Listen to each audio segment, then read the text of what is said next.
Hey everybody, I'm Mama Baird and welcome back to my channel.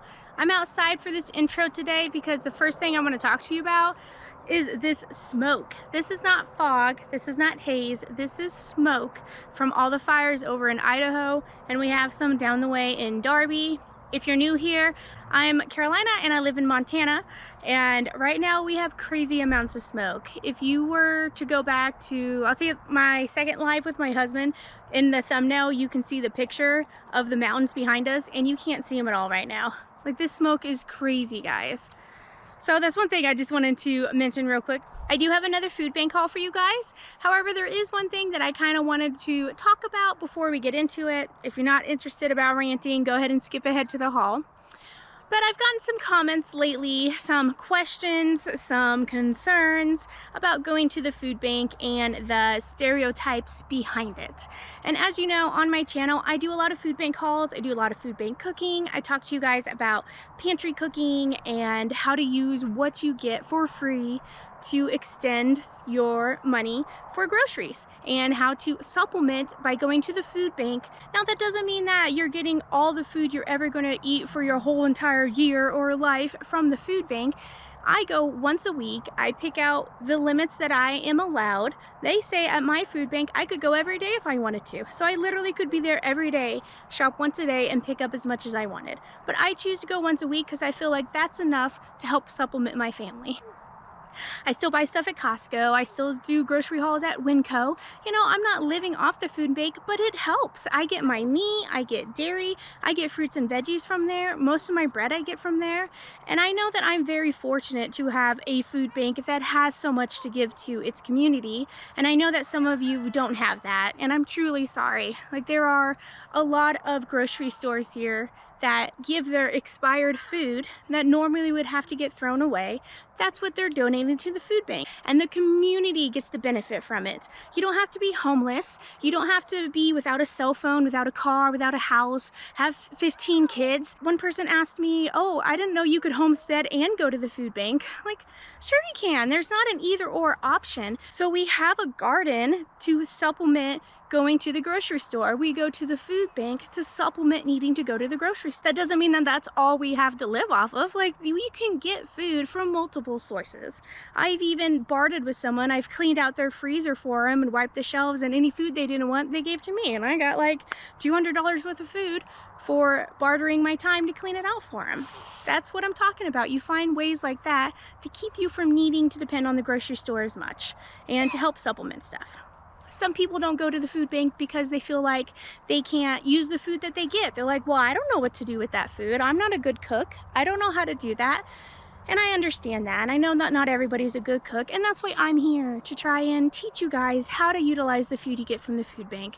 You know, and if I have to take a few comments here and there saying that I'm cheating the taxpayers out of their money because I'm utilizing the food bank, so be it. I pay my taxes. You know, my husband works, he pays his taxes. We're not even worried about comments like that. Like, I understand that some of the food from the food bank is supplemented from the government and they send it to people for the food bank. But a lot of the food that I grab is like the meats and the breads and the produce that grocery stores donate to the food bank because they're going to be expired soon and going to get thrown out. So I choose to go stand in line to receive some food that normally would have been thrown out. That is sometimes bad, but I choose to get that anyway and try to preserve it or make it last longer. And you know, another thing I want to mention is that you don't have to use everything you get at the food bank that day. Like, you can save some for later. And if you feel like you're so behind in bills that you can't have a stockpile, you're like, man, I don't have enough money to buy 5 extra cans of food a week and put it aside. I would say that means that you need to go to the food bank and get a box, and all that extra food they give you, non-perishables, put it aside. You know, do your once a week limit, whatever limit you're allowed. Some places won't even let you because you're making too much of an income, which I think is ridiculous because they don't take debt into consideration, student loans, kids, school costs, all that stuff that adds up. And this is a hard time in the world right now, guys. So I'm begging you that if you felt like, oh, maybe I should go to the food bank, but you've been apprehensive because 1, you still have a house, and 2, people are telling you you're not poor enough. They're telling you, well, if you have a cell phone and you can upload videos to YouTube, you shouldn't be going to the food bank. Get out of here. Like, ignore those people. Hopefully they're not your family members, but if they are, you have to ignore them. You know, my family's not on food stamps. Going to the food bank really helps us. Having a garden really helps us. And that's what we do to survive. You know, that's why I go to the food bank, and some of the food I put aside. And that's why I'm saying you can use the food bank to have a stockpile as well. And the food banks are getting scarce, guys. They really are. So go before it's too late. Get some food. Screw the haters. Feed your family. You know, and if that, like, there's stuff that I have gotten from the food bank that I've just thrown in the freezer, and I still go once a week because you never know what's there. For a while there, once a week, I was getting 2 pounds of butter because they said you could have milk or butter, and I chose butter every time. Butter is expensive, and I'd rather take that options and then skip milk or use a different type of milk that week because I got an extra butter and I threw it in my freezer, and I'm still utilizing that butter. Does that mean that I don't need to be going to the food bank this week because I still have the butter that I got 2 months ago? No, I'm still gonna go this week and see what they have, and I might utilize it, I might save it for later. That's the beauty of it, and that's your choice and that's your call. You don't want to know nobody else's business what you're doing. You do what is best for your family. I hope you're here for some encouragement and to see what kind of foods you can make from the food bank. And I just want to give that to you guys. And thank you for everybody who does support me and who leaves me amazing comments saying that you need more people like me to, you know, beat the stereotype of going to the food bank, to not be embarrassed about it, and to teach you guys really how to utilize it. And that's why I encourage you guys to get into canning and preserving, because there's times where you can get a load of produce or something going bad at the food bank, but no one takes it because they don't know what to do with it.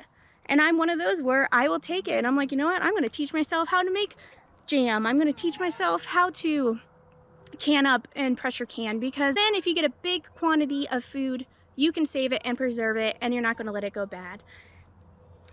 So those are just a few things that I've had on my mind that I get a few comments here and there, but overall I have a lot of support from the YouTube community, and that includes you guys, and I really appreciate that. And if, you know, this is the kind of content you're into, where we're learning how to utilize foods from the food bank, we're frugal living, we're pantry cooking, we're doing a little homesteading, then I hope you would consider subscribing. I would really appreciate it. Your guys' support and love just, it really keeps me going, and it always puts a smile on my face.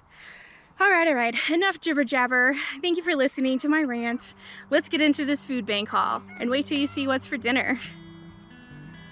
All right, everybody, I'm gonna start with the bread. We are allowed to get 3 things each, so I got a pack of these multi-grain sandwich thins. I actually did peanut butter jelly on these for the kids, and they ate them. Call that a win. Then they had this beautiful loaf of sourdough. Oh, this makes the best sandwiches or French toast. So I grabbed that.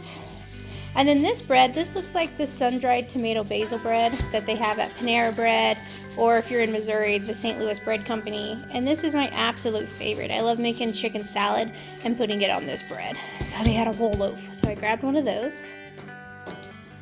They had tons of fruits and veggies this week that we can get. They had, corn was not part of the 2 limit. This was an additional, and they allowed 2 packs per family, so I grabbed 2 of those. Nectarines, they had a whole bunch of nectarines because they all look kind of moldy. Not all of them, just like that one is really the only bad one I see. And they had complete unlimited number, you could get as much as you want. So I grabbed 4 packets of nectarines. And then they had a bunch of different beans that they grew in the local garden that they have for the food bank. So I grabbed several different types because these, you can dry them and then I can have seeds for next year, so I can grow my own beans next year. Then they had one little cucumber. I did the same thing. I grabbed one so I can save this for seeds to grow my own pickling cucumbers for next year. And then the cauliflower they had as one of my items, some beautiful purple cauliflower. And then they had unlimited gourds or squash you could get, so I grabbed one of those. And then for the dairy, they had some Kalispell Creamery milk. This is my favorite because it actually has a glob of cream right on top of it, and we like 2%, so I got that. Little thing of Activia, 2 yogurts for husband's lunch. And then they had some Asiago cheese. I thought this looked pretty good. Look forward to giving that a try. And then just in the Staples pantry, I grabbed 2 things of peanut butter a thing of quick oats, and then they had some cereal. I'm guessing this is kind of like cream of wheat cereal. They had a bunch of this, so I grabbed it. All right, and for the meat, I was given, they don't even have meat in the coolers where you can go pick and choose anymore. You just stand in line and they give you what you give you. People seem to be taking more than what the limits are, so they're having to hand this out now and not letting people just pick what they want. So I got handed one bag of this chicken. Another thing that I got on my haul for my sweet treat was an ice cream cake, a whole quarter sheet. Now, this is actually a really cool story behind this. My kids and I had just made it to the food bank. They have a little place called the Empower Place that has a bunch of toys and people who work there who help with the kids. So my kids go in there to play while I wait to be called and do my shopping. And they saw another person who had just gotten out of the food bank and had this one. And they're like, oh, look at this sprinkle, because it's got sprinkles all over it. Look at the sprinkle cake. And they're like, that's so cool. They're so lucky. So he came over and gave it to us, which is perfect because it's actually my mother-in-law's birthday tomorrow. So happy birthday, Eileen. So thank you, random stranger at the food bank. We really appreciate it. All right, everybody, that was my haul. So let's get started on some dinner. I've really challenged myself to try and utilize as much of the products I got from the food bank as possible. So let's see what I made for dinner. Guys, I'm gonna show you how to cook off this big bag of frozen chicken. So all I have in here is about a cup of water, which is what you want in your Instapot to get it to not burn. And then we're gonna put that whole bag of frozen chicken in there. I'm not gonna put any seasonings or anything, just like that. Close it up. We're gonna pressure cook this for 30 minutes. And that's it. I just let this fully natural release. There's still a little bit left in there, so I'm just gonna release the last of that pressure.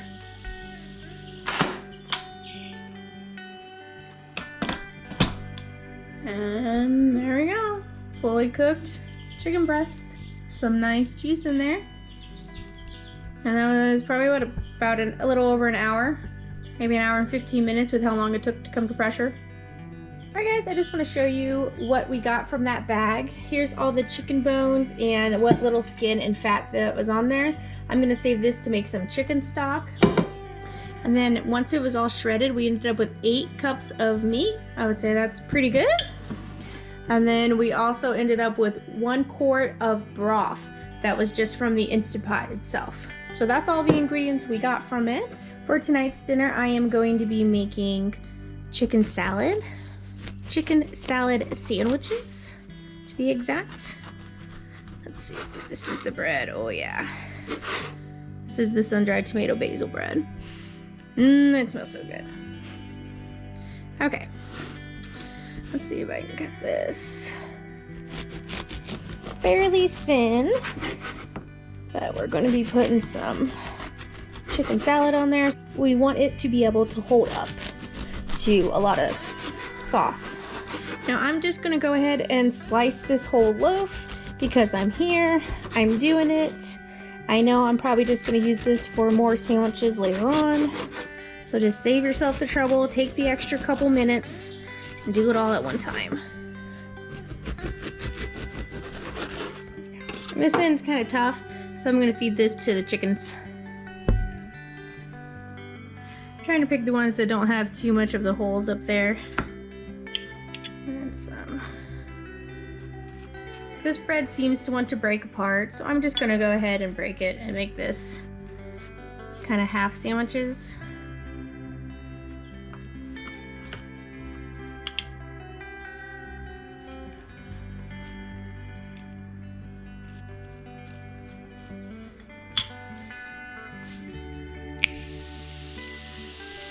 I'm gonna go ahead and cut a stack in half, just enough to make my family of 6 all dinner. And then I'm just gonna butter it all at one time and have a stack of pre-buttered bread already. That way I can rotate them out without needing to stop and butter bread.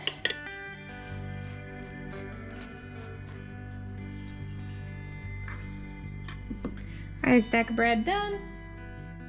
All right, and now on to the chicken salad while we're toasting our bread. I'm going to use about half of our chicken.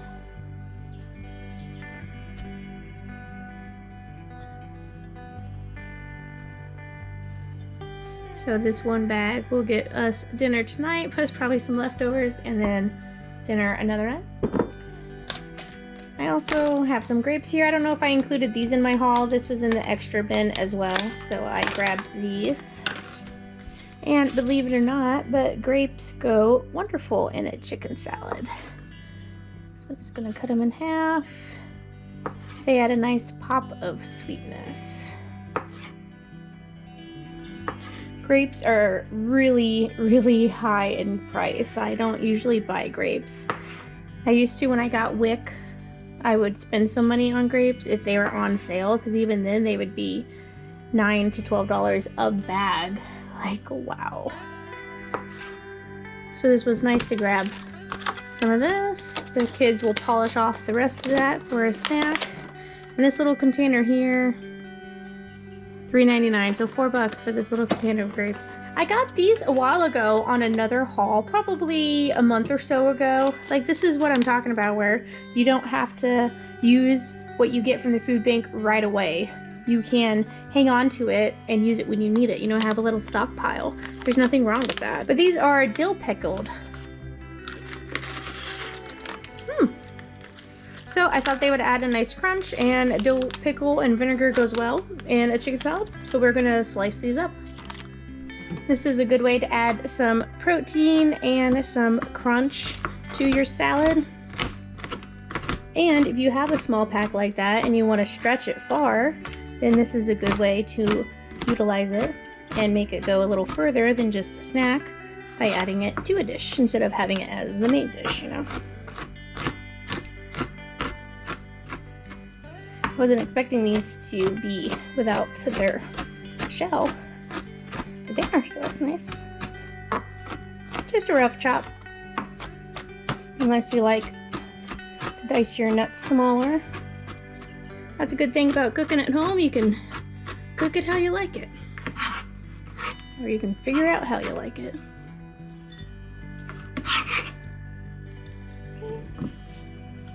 And then I just have some celery. Celery is a good cheap vegetable to have on hand. Lots of dirt can settle in here though, so I usually always cut off the white end and then give this a good rinse. I'm going to take off the leaves. This is still usable.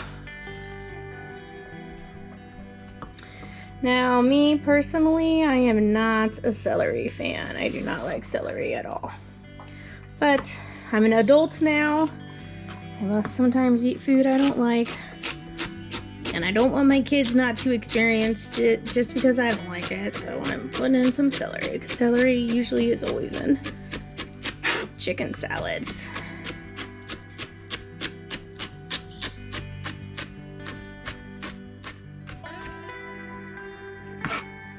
And this.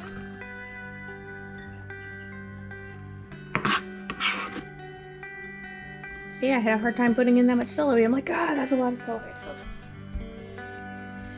Alright guys, I am a firm believer in mixing your sauce first, your dressing, and then adding it to your chicken salad. Now this is light mayonnaise, definitely not my mayonnaise of choice, but what I have on hand.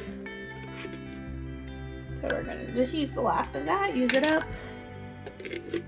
Make sure you're scraping out your containers, guys, because there's a lot of good food in there and you don't want to throw it out. Look at all that, because you're not scraping. So get in there with a spatula, take the time, scrape your containers. Here we go. Into this mayonnaise, I have a couple of different things here. I have just some kosher salt. You always want to season your food. I have some dried dill from my garden last year. Look, I'm almost out and I didn't grow any this year. I did, but I used it all in my pickles. If you are interested in seeing a pickle recipe, I will have that out shortly. And then this is some homemade leek powder from Leek Tops that I got from the farmer's market. So it's kind of like an onion powder. So I'm going to use that in there. Some smoked paprika just for a little color and a little zap of flavor. And some ground pepper.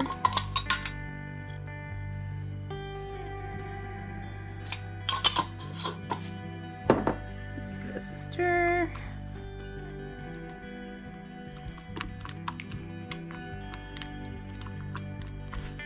It needs a little bit of an acid, and I have a lemon here that needs to be used.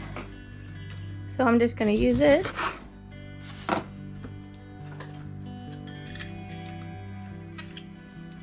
Give it a couple of tablespoons lemon juice. It's always good to have fresh citrus on hand. It adds a lot of flavor to dishes. I'm going to taste that. I think it tastes pretty good. I'm going to add another pinch of salt, and let's see if that's enough. So this is just totally spices that I had that I just grabbed. I'm like, oh, what sounds good in this? And that's what, you know, pantry cooking's all about. You take it and you make it to the way that you like it. If you wanted to add garlic powder to this, do it. If you don't want celery, don't add celery. If you want to make this a little spicier, you can add more paprika. Or you could do chipotle powder would be good. You could add hot sauce and kind of make it like a buffalo chicken salad would be good. Add ranch to it instead of mayonnaise as your base. Chicken salad, I know it's like, oh, chicken salad, but it's very versatile. And it's pretty cheap to make.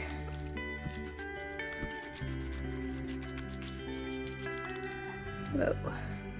Glad I checked. I have a big old piece of collagen for my stock. Alright, looks pretty good. Let's try some of it. I'm gonna try and get some with like the sauce, the celery, maybe a grape. It's a good bite.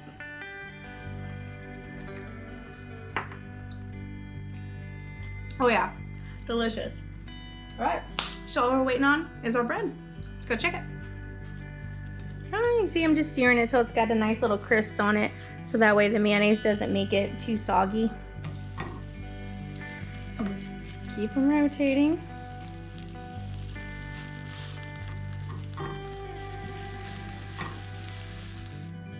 Guys, there is one more thing I wanted to talk to you about with something from my haul today, and that is this purple cauliflower that was homegrown.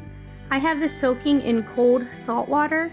And as you can see, it has critters floating in it because that is what's hiding in the cauliflower and broccoli, are these little caterpillar worms. They love living in there. And like these little, I don't know if these little round things are their eggs or what, but I'm going to obviously dump this water and then rinse these out some more. And then as you cut them, you want to make sure you get in there and look really good, because bugs love crawling in here. Now it's worth buying the organic or the farm fresh ones. Just make sure you do this, soaking them in cold salt water, and that gets all those critters out.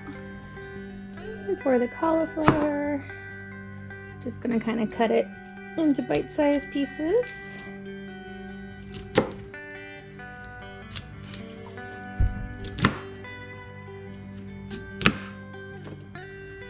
See, look at that. So that one hiding in there. They're everywhere. So I'm just gonna pull those out, and I got an extra colander here. I'm gonna rinse them some more. This is just another step you gotta take to make sure you get all them bugs out.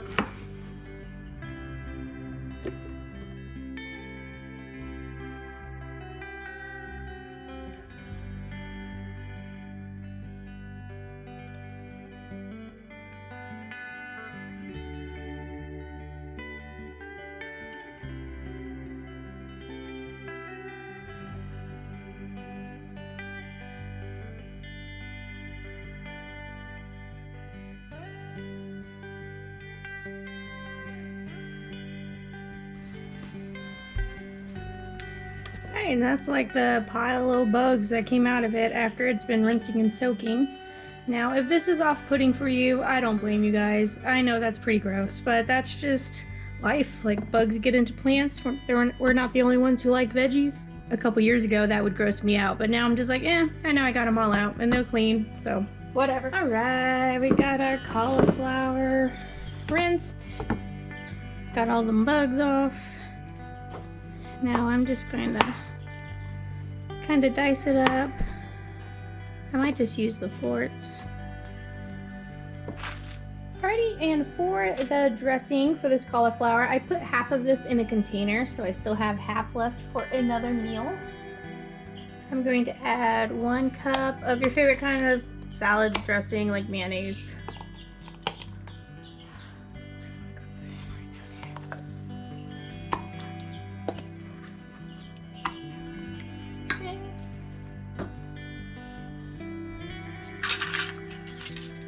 Now this called for a couple of tablespoons of the white wine vinegar, which I have right here. You could totally use that, but since I have this lemon juice that I put, this lemon that I put in the chicken salad, I'm gonna go ahead and use it for this as well, just to use up that lemon. So we'll do 2 tablespoons of lemon juice for that vinegar. And I'm going to do 1/3 cup of organic cane sugar. You can obviously use any kind of sweetener that you would like. Alright, so to this purple cauliflower, I'm going to add a red onion. It just happened to be what I had diced up in the fridge, and it's actually going to be like a purple dish. Kind of worked out. I'm going to add some sunflower seeds.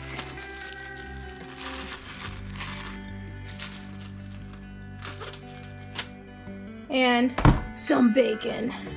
Now this is bacon that I have pre-cooked, and I just have this in my freezer, so this is all frozen. But that's okay. It cuts pretty well when it's frozen. I'm gonna do about like 12 pieces or so. I have the bacon.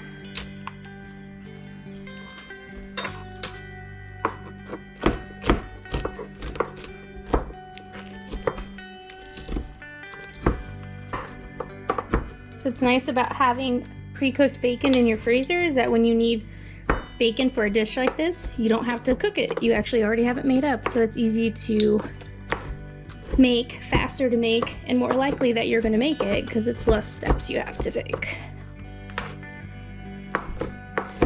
Now what I'm going to do is I'm going to cook this bacon a little more. You can either do that in a pan or in the microwave.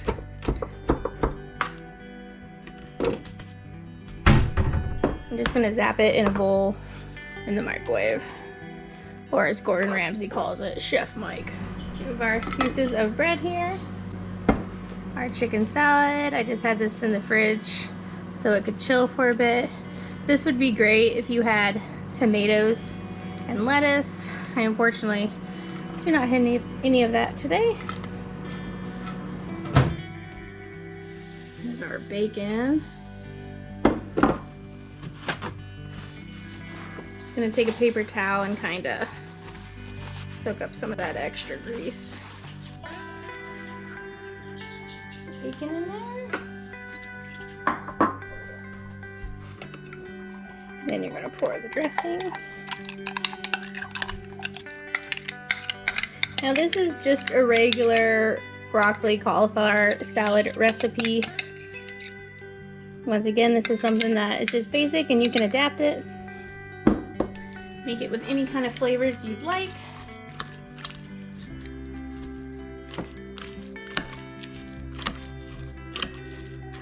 Now you can serve this as is, like this, room temperature, or you can keep it in the fridge for a couple of days, a day, 2 days, you know, let it marinate. I'm gonna give it a try.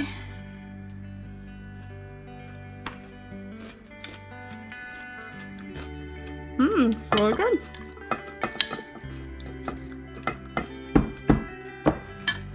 And there's dinner. Oh yeah. Thank you for watching, everybody. That's all I got for you on this video. I have decided to start a new series on my channel. I want you guys to email me any recipes. They could be canning, they could be any kind of dinners, breakfast, anything really, that you hold true and dear to your heart, or that you really like and you think is a good pantry meal. And I want to start featuring one recipe a week from one of my subscribers. So I'm going to leave you my email below. It's mamabairdspantry@gmail.com, and submit me those recipes.